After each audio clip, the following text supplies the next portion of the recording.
such believes, he is actually going against the sunnah and preaching of Rasulullah sallallahu alaihi wasallam.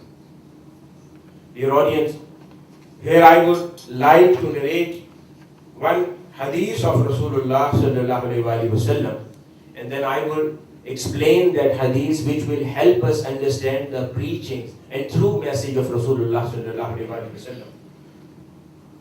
This hadith is also narrated by Sunan Ibn Majah, and then at another place it's Jami Bayanul Ilm wal Fadl.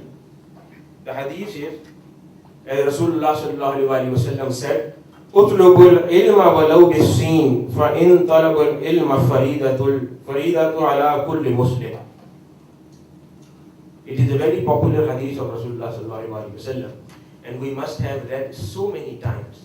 But today we will try to understand what exactly it meant. There are so many things in our life. We read them every day. They go through our eyes every day, but we don't really focus. For example, we pray 5 times a day. And how many times we actually say from our tongue, Allahu Akbar? Probably a few 100 times in a day. But have we ever thought what this word Allahu Akbar means? That Allah is the greatest. If we really think Allah is the greatest, so those faults and mistakes which we do every single day, we won't be doing them anymore. Because we don't really focus and understand what we say from our tongue. That's why these things happen. Similarly, we have read and listened to this hadith a lot of times. But today we will try to explain it, inshallah. In this hadith, Rasulullah sallallahu alaihi wasallam has stated, acquire knowledge, learn knowledge, even if you have to go to China and learn it from there even. And then the second part of this hadith of Rasulullah sallallahu alaihi wasallam, it says, it is compulsory on every single Muslim to acquire knowledge. Now there is a fatwa and the rule and law of Islam which says that the basic Sharia education is compulsory on every single Muslim man and woman. And hopefully they have derived this law from this hadith of Rasulullah sallallahu alaihi wasallam. But I would say something else. Of course, the basic Sharia education and Islamic education is compulsory on every single man and woman. But if this law has been derived for this, so we have to read this hadith completely and we have to understand the both parts.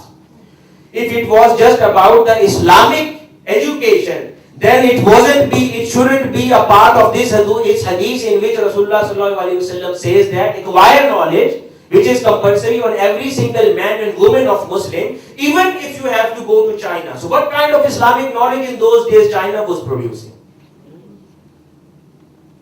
If it was about only the Islamic knowledge and Sharia sciences, so the best Sharia or the law of Quran or the law and the practices for the worship of Allah were taught in the guidance of Rasulullah sallallahu alaihi wasallam, and that was in Madinatul Munawwar.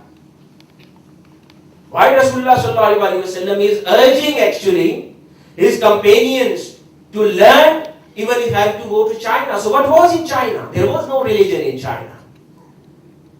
Nowhere Islam was taught in China in those days. What was taught? They had their own civilization. They had their own mathematical calculations. They had their own laws of astronomy. They had their own laws of economy. They had their own law of business and trades. That's why it was popular even in those days that the golden road goes to east. That was called by the people to China in those days. So actually what Rasulullah sallallahu alaihi wasallam is saying, even though the basic Sharia Islamic education is compulsory on any single man and woman, and it is not just that, a general education, whatever science is, the basic general education is compulsory on every single man and woman of Islam. So this is the basic concept of preaching of Rasulullah sallallahu alaihi wasallam. Even if you see from which verse the revelation of Quran started on Rasulullah sallallahu alaihi wasallam, Iqra bismi rabbikal ladzi khalaq, khalaqal insana min 'alaq. What it says, Iqra, read. This is a basic word which refers to knowledge.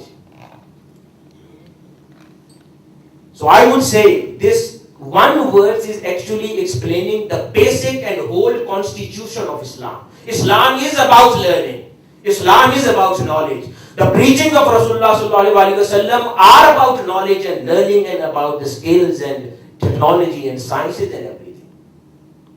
That's why it started, Iqra bismi rabbikal ladhi. The revelation started from the something which refers to knowledge. That read. And what is the second thing? In the name of your God. Read. In the name of your God who has created human being.